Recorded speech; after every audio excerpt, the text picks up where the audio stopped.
Welcome back to my channel. I'm Fredrika from the Zero Waste family, and if you're new to my channel, we are a family of 5 living in sunny San Diego on an urban homestead 10 minutes from downtown San Diego, and we live a sustainable and zero waste lifestyle. Today, I actually have a friend here.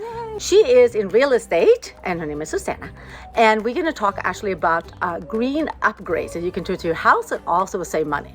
So we have owned our house here in San Diego for 15 years. In the beginning, we spent a lot of money on painting and redoing the kitchen. And then as we became more sustainable, we started actually making more upgrades to our house that also was good to the planet and was saving us some money. So we're going to talk about those upgrades, and we can't really talk about all of them, so I'm going to put it in the description box, so make sure you go check that out afterward. Let's start with the big one, solar panels. Yes. So we actually did buy solar panels for our house 6 years ago. Everyone tried to talk us out of it. They tried to tell us to lease and maybe not get so many panels and everything, because they said it was not really worth it and you have to have them so long to pay them off. Now, we have had ours for 6 years, and we used to spend about $300 on average on our electricity bill because the house was cold in the winter and hot in the summer. It was a lot of money. So what do you think about solar panels? Rent, buy, whatever. What are the big things? So we can actually do another segment just talking about this topic, because it's a lot of information and a lot that you should know. But I strongly recommend solar panels. But there are different types out there, and the different loans and lease, and you can put it on your loan and your property taxes. So you do your research. Do you get any tax breaks if you have solar panels? You do, but you have to look with your city and your state. Depending on which state you're in, you will get benefits depending on what solar panel. Yeah. And you also need to consider how you get that. If you decide to lease, when you do decide to sell, it might be a lien on your home. So you need to check your title and make sure that you have a clean title before you sell it. So that can cause some problems that people are not aware of. We had a company come out, a very good one, and I would say make sure that you get a good company, because they actually went back to all our electricity bills for the past 5 years and actually analyzed how many panels.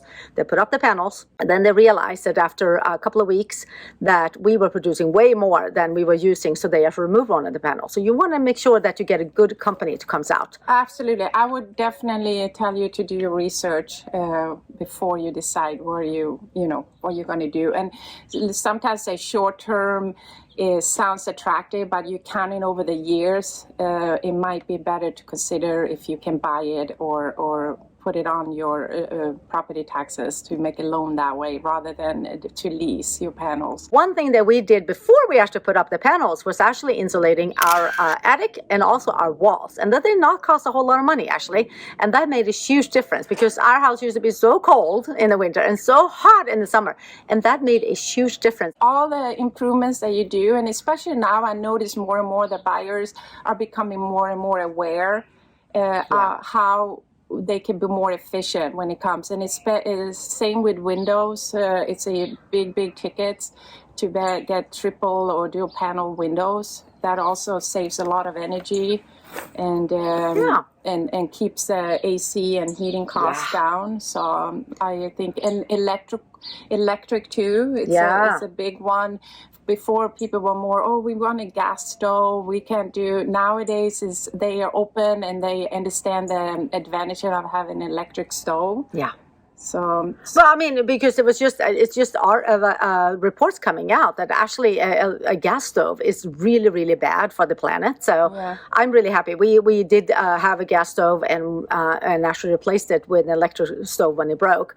Because I want to say again, this is not meant for you to go and change everything in your house right now. No. Like, do increment, and as things are changing and you need to replace, you don't, like, zero waste is not go and throw everything out and start fresh in one day. That's not what I believe in, at least. So, okay, so you can also invest in smart strips for your electrical, because first of all, I always say unplug everything you're not using, because 10% of your electrical bill is actually ghost electricity, which is when things are plugged in but not being used. So like the coffee maker, the blender, the toaster, when it's all plugged in, it still pulls a lot of energy. So investing in a smart strip, and they don't cost a whole lot at all, and they will actually like automatically turn off the appliances when we're not using them. So that's a huge investment, but it doesn't cost a whole lot of things. So small things, increments. Oh, very much so. Yeah. So another one that we did that made a big difference for us is we removed all the grass. We live in San Diego, and it's a desert climate. I have to say that grass makes no sense to me here. And we had grass for the longest time, and I tried to keep it alive in the summertime and standing there watering. But when we made the decision to remove our grass because it was such a pain, we had the benefit of actually having someone renting our house and having grass and sprinklers. And we could compare to one now. We used our garden to grow vegetables and have turf. Not turf, we had gorilla grass everywhere else, so we don't have grass. Comparison is that we are using way less water. We're 5 people now growing vegetables and using the water for that. Compared to when there was one person living here with grass and sprinklers, it's mind-boggling. My neighbor pays something like $200 in water bill for her grass, and she's not even home. So the only one who enjoys the grass is, the birds and the bugs. So that is also because you could get a tax break for that too, right? Yes, you do. And once again, check with your state and city what kind of breaks they do. But for sure, AstroTurf and fake turf is very popular, and it's actually very pet-friendly too if you have pets. And I see more and more that people are, especially in the backyard. And nowadays the quality, before you kind of felt like it's all plastic looking, and that was also a concern, but now they're reusing, and they're very what do you call it, aware of when they make them. Yes, exactly. To make it environmental friendly as well. So definitely, and now they have different shades, so sometimes you can't even tell if it is fake grass. I also think that we talked about, it's a great idea too, it's even though we don't have a lot of rain, that we do have rain gutters and take care of the rain that we do get. Yeah. Rain harvest is so important, especially when you live in a climate like we do.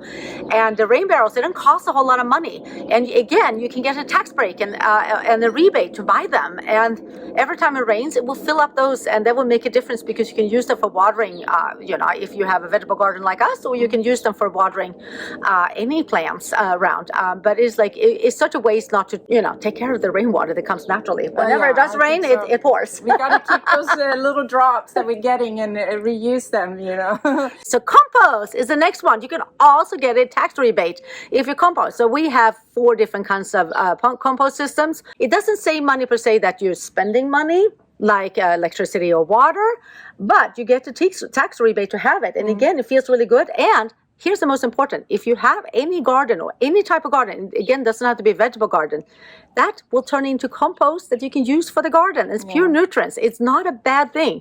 Because I want to say, food that goes to landfill, pure poison.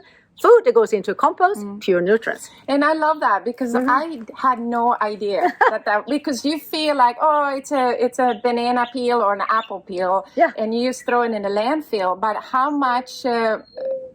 bad that actually is, it's just mind blowing. Yeah. And now with California deciding going the compost at a curbside is a very, people need to change, and it's a lot of people got kind of upset and angry. We've